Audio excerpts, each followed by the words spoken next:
Career podcast series featuring conversations with professional creatives from the arts, entertainment, and media industries.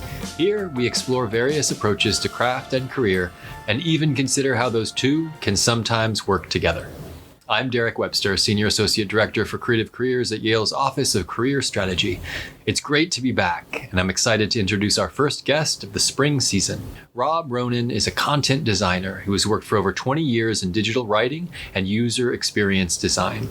He currently works for the Reality Labs at Meta, which focuses on emerging technology in virtual reality, augmented reality, and the future of work.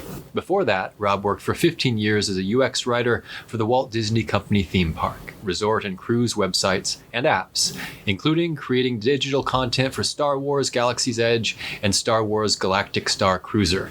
He's a Yale College graduate with a bachelor's degree in film studies. Welcome to the podcast, Rob. Thank you. It's good to be here. So, this is the Craft and Career podcast. It's a little bit different. It's a space where we try to join, these seemingly disparate commodities, which, one on the side of the professional engagement and one on the side of the creative engagement. They're valued, and they're valued in different ways. And you have such an interesting background in terms of the mix of those two things, and knowing you and knowing your background as a writer, some of the engagements that you've had on the professional side. Let's try to define that down to what is the difference between those two things. So when I use a word like career, what does that bring to mind for you? Money. I guess career. Well, I mean, that's obviously a little flippant, but I think careers could be the overall objective or the overall arc of what you're doing, how one skill set and one position leads to another. Paychecks are obviously a big part of your career because you can't always do what you love, nor maybe should you. So I would say, me, that's what I think about as career. If someone said, tell me about your career, I'd be like, I work for these 4 companies. This is the arc I tell myself in terms of how I've applied my skills and my education towards those things. Okay. Eventually I'll retire, and that'll be the story I tell of my working life. Perfect. Right. And the working life that has paid the bills being an important element of it. Okay. Yeah. Okay. So craft and then career. Mm-hmm. So the craft side, wondering how you differentiate, and actually we should probably even define that term, right? Sure. I use it loosely. Every guest has a little bit different take on what we even mean by craft, but let's spike it in the direction of it's something to do with your practice, with your creative practice. How do you differentiate the two, and how do you feel about the craft side in response or in conversation with your career side? Sure. Yeah. I mean, I would say craft for me, I would define my primary craft as writing. I mean, there's a lot of subsets that you could put under that in terms of thinking and critical thinking, and even like data analysis, I think is a part of, which is not a big part of what I've done professionally, of what writing is and can be. But, on the very specific level, it's like grammar, spelling. On a little bit broader level, it's like effective communication. I think as I get more and more into my career, especially as a user experience professional, I think more about information, right? It's not just about those commas and those periods and M-dashes, which is one of the big pluses I've gained in my career, is an effective use of an M-dash versus a semicolon. Those are all important, but those are like tactics of your craft. The overall thing, as you start to get more experienced and have those 100,000 reps, whatever, the saying is from the guy whose name I cannot remember right now, Malcolm Gladwell. Yeah. You start to ask the bigger questions, like how am I communicating effectively? What response am I trying to get from people? And I think that part of craft applies to the writing I've done personally, and in terms of the film writing I've done, and I wrote a novel about Yale, and all of those things are the part of the craft which I apply to the career, but I also apply to other things. When I'm writing a consumer support email, we just had our dog's GPS tracker wasn't functioning properly. So I used part of my craft in those, because I can't turn it off, right? So I will do like 3 drafts of that email, even though it's not important. It is important, from a financial perspective, certainly when I'm applying that craft towards my career, which is, content design or user experience writing, copywriting, whatever you want to call it, crafting words professionally. So if we isolate one subset of your craft as being the part that's just pure craftiness, mm-hmm. right? Like that's decoupled from the paycheck and those other concerns, and rather a regular practice of staying creative. Mm-hmm. What does that look like for you in the mix of, the bigger career, and how do you keep coming back to the pure kind of creative craftiness in the mix of the other logistical concerns about life and ladders and, mm-hmm. and moving up and all those sorts of things? Sure. It's a challenge. I'm not someone who's like really career focused. I probably could stand to be a little more. So what I really enjoy is when I can apply the craft. So I tend to get really into the weeds about any project. Like I was, saying about even writing an email in my personal life, I try and apply a heavy degree of craft. And when I'm doing writing for like a personal project, I put my whole heart and soul in it. I still do when I'm doing something from a career focus. So, because I just can't turn that off. But I would say like I've tried to apply it like a little less in terms of my emotional commitment to that work. Stepping back and being like, look, I'm doing this for this purpose. This person asked me to do it. I don't have complete control over it. So I'm going to apply all of my craft skills that I can, but maybe this sounds negative, but it kind of is positive. I'm going to put a little less of my heart in it. I'm going to put my mind into it. I'm really going to focus on making sure this task is as good as it is.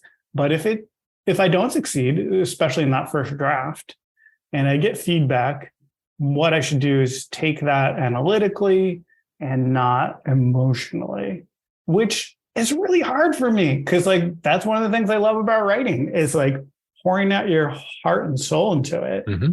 And, when you're doing something which is purely transactional for a business purpose, that's not always the best way to approach it. Right. Yeah. Yeah. Even though it perhaps it's a renewable resource, it still isn't a resource to be squandered. Right. In terms of using it at every turn. Right. Yeah. Well, I just watched, the TV show Willow, and he only has a finite amount of magic that he has to conserve. I don't know that I necessarily think like that, but I think of it more in terms of what's going to give me the best result for that scenario. So I really do feel like when I'm writing, the most personal thing I probably ever wrote was that novel about Yale. And to me, that was a very personal experience about something I care deeply. It's a huge part of my experience and my identity.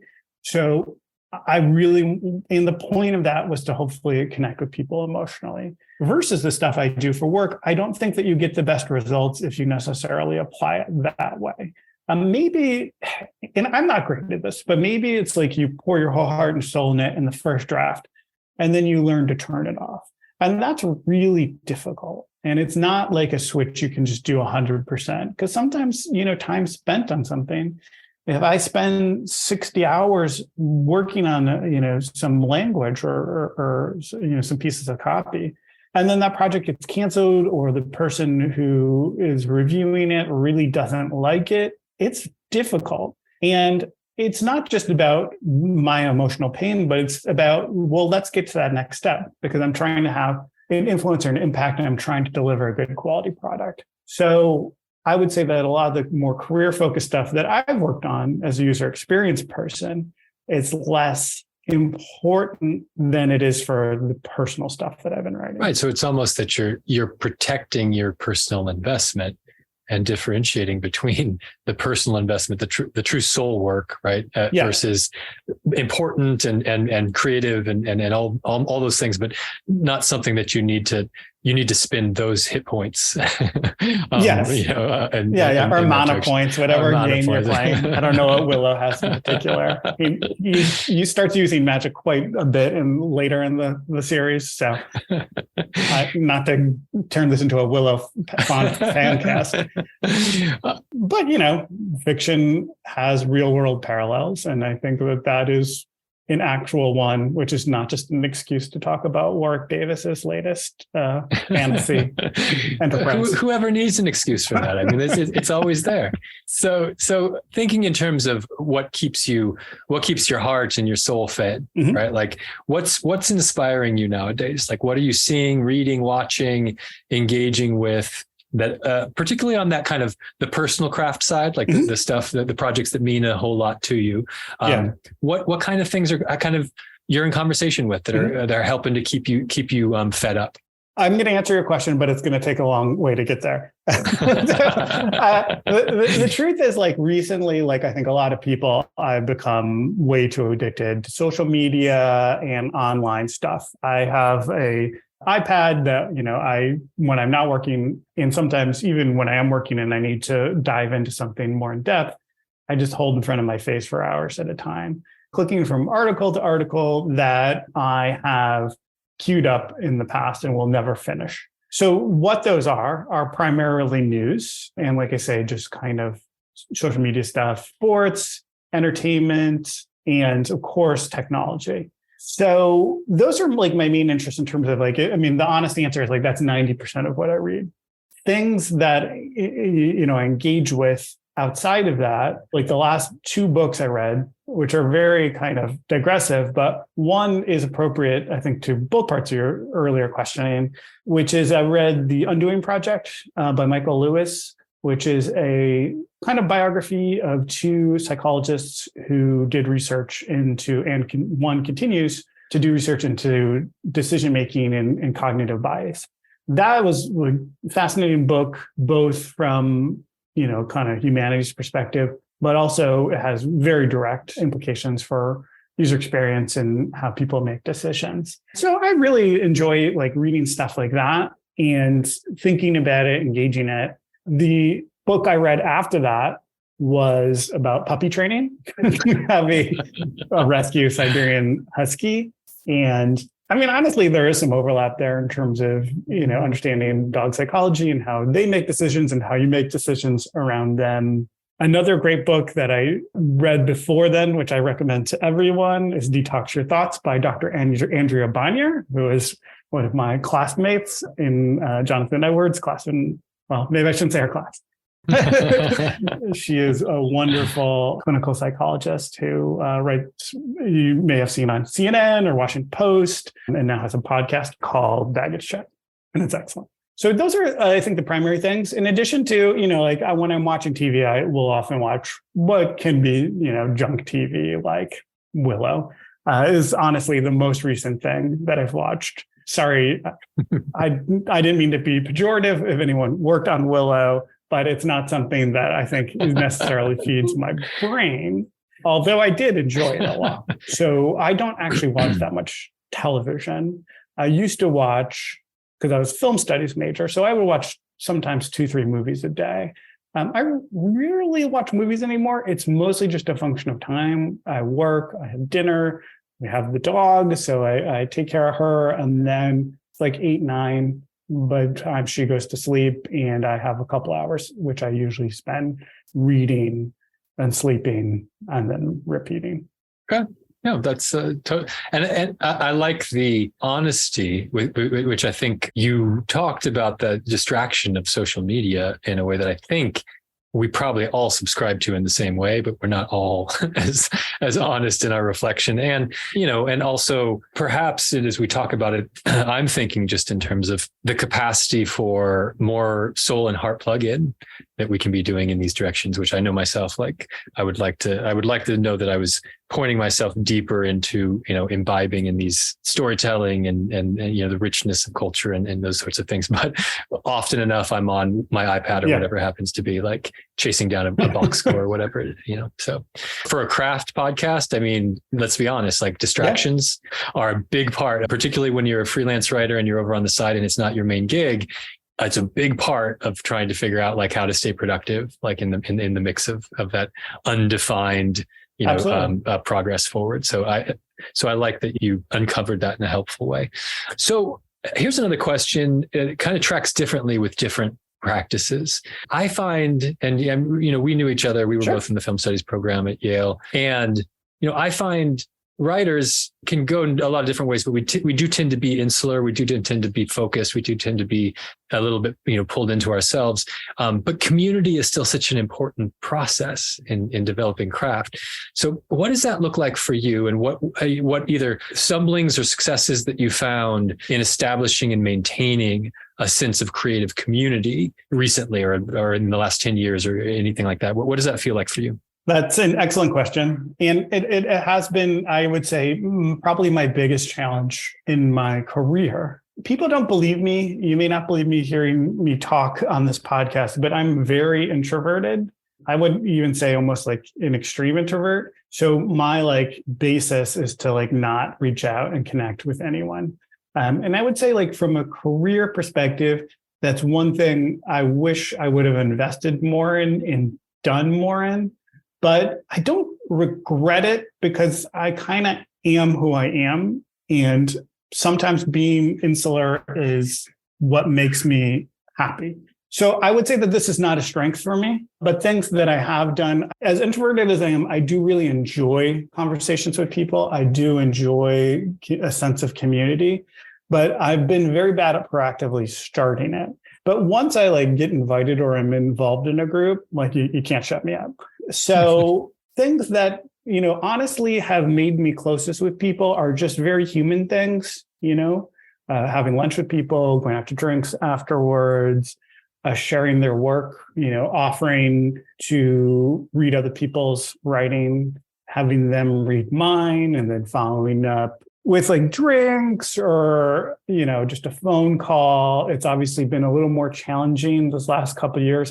This was the kind of thing I would engage in regularly, a couple times a month. I would actively do things outside of my career where I would just get together and talk with other writers or engage with them, certainly about art. I'm not involved in any sort of guild or anything like that, nor have I ever been. That's probably also something that would have been good for me. But I would say I don't have any strong best practices other than just trying to connect with people on a personal level.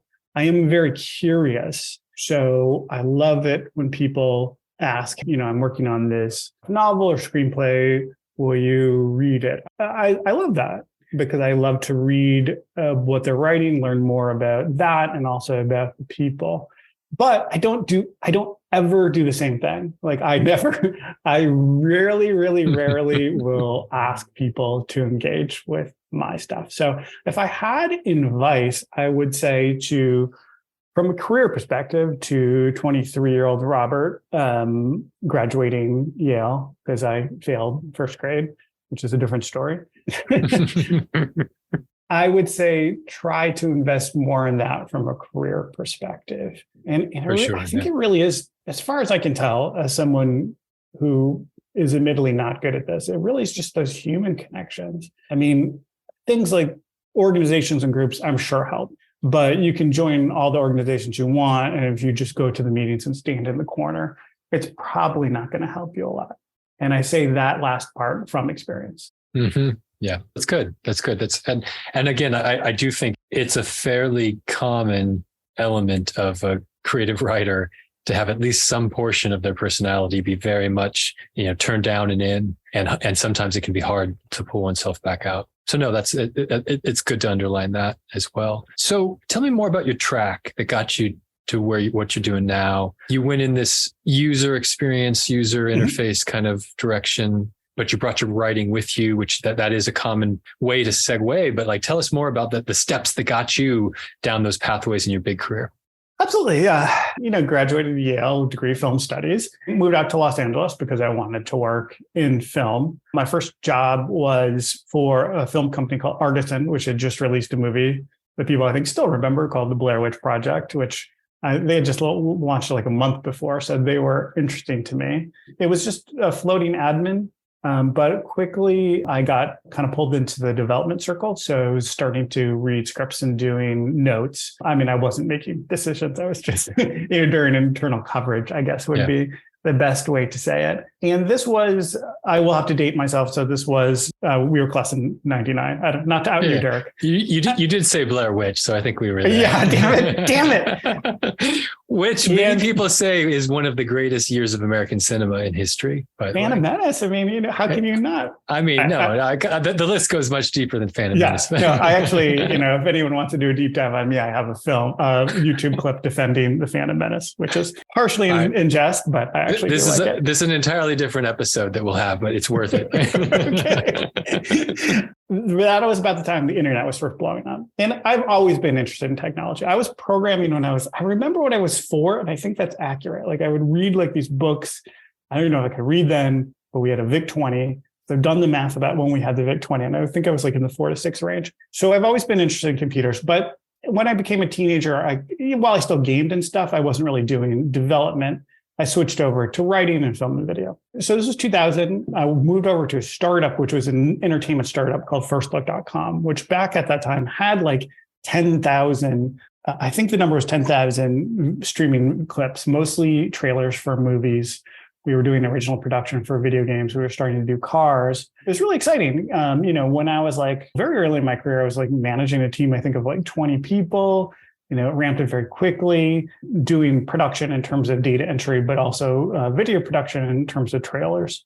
Like we would literally have people play video games, record it, and then create trailers, because that was not something that the studios put out. Now, of course, they all have very well produced trailers. So it was really fun. They didn't really have a great business model. Sorry. I mean, I know there were a lot of macroeconomic issues during that time also, but that company lasted about a year and a half and then went under. And I think they were like 30 when I started. I think they got up to like 150 in terms of headcount, and then down to like 30, and then they were gone. So I moved over to a company called Go. Actually, it was called go2.com, not to be confused with go.com, which was purchased by Disney, which then became Overture, which did paid search advertising. There's actually a good book by John Batille called The Search, which is about the history of search. They're kind of a footnote now, but they actually invented and patented the paid search model, which Google infringed upon and ended with $1 multi-billion dollar, I think, settlement in terms of using their business model. But anyways, that was a job that used my writing capabilities because I was doing paid search campaigns for people. So a client would come in and ask, hey, I want to spend $20,000, $100,000, whatever, dollars per month. I would identify what keywords they should target and what their ad should say. So it was a writing gig. It wasn't entertainment. Didn't love it. I was there for a year. I mean, it was fine, but it was the same thing multiple times every day. So I took a year off, and because they got bought by Yahoo, so I had a little headroom in terms of, Yahoo then actually was doing well. Yeah, very well. Yeah. Everything was Yahoo, yeah. So that took a year off, wrote the novel about Yale, which professionally was probably the best year of my life. That was now 20 years ago. So I'm sure I'm looking at it back with some rose-colored glasses. But I just love that because, first of all, I didn't know as a relatively young person, I guess I was 27, whether I would have the discipline to sit down every day and write. And to my great surprise, I was.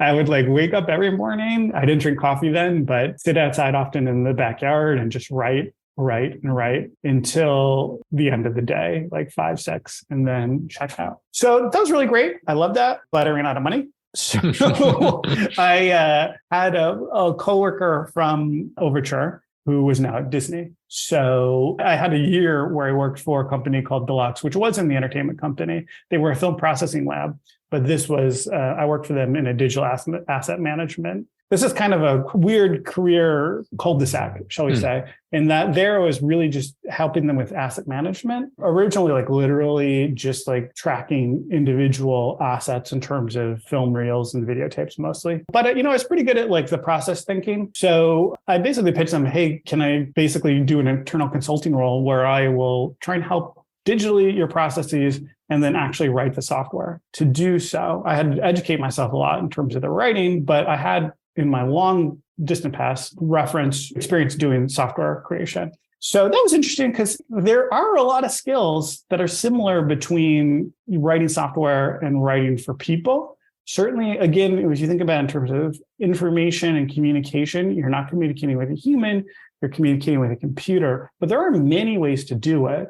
So some of those muscles are the same. And that was interesting, but ultimately, and I'm pretty good at software development, but like in terms of like actually coding, but it's not like my passion. So friends at Overture. So I was like, this sounds great, because she was a writer for Disney. The term then is copywriter. Their titles kind of are carryover from advertising agencies. Sure, yeah. So very few people use that term copywriter anymore in terms of digital UX stuff, user experience stuff, sometimes on the advertising side, certainly, but not so much in terms of like core designing the words in software. So this was, I believe it was 2006. I jumped over to there. So this is a year before the iPhone. The internet, is still pretty new in terms of like these massive corporations. It was probably 6, 7 years in. So it's really exciting. I love new technology. And I think that kind of guides the rest of my career. I love working on problems that are unsolved. And my core skill is English and writing. I'm pretty good at film and video stuff as well.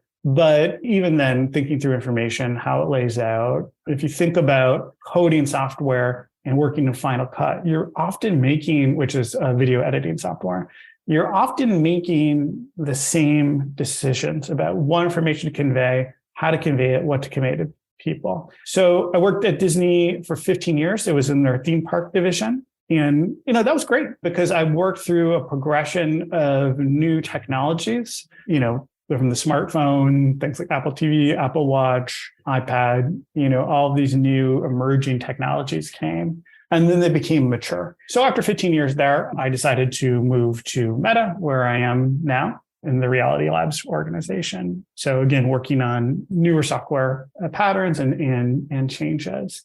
But during that whole stretch of my career, which is now 16 years, what I do primarily is write. Like it's English. It's about communicating with people. At Disney, we did everything from the actual helping people through a ticket purchasing flow, describing Pirates of the Caribbean. Very, very different in some ways, but the core skill is that craft. Can you communicate this information to people in words as efficiently as possible? And especially at Disney, not just, but true anywhere, not just in terms of the cold calculation, this is the information, this is it doesn't, when I say efficiency, I don't just mean the minimum amount of words.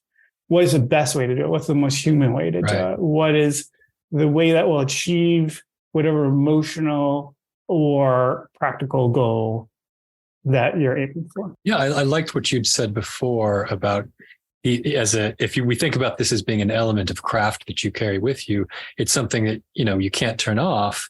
Because it is like a fundamental, right? Like how does one communicate? How does one, take an idea and turn that idea into words that then can be absorbed and can condition a response?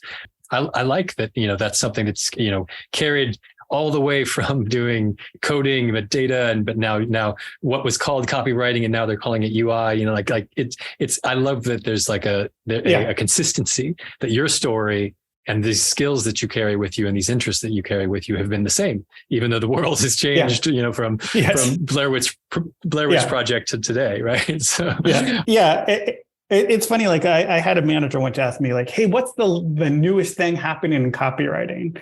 And I was kind of like step back because I was like, well, English has basically been the same for like what? I mean, you may know more about this than me, Derek, but like 400 years, like the language itself doesn't evolve.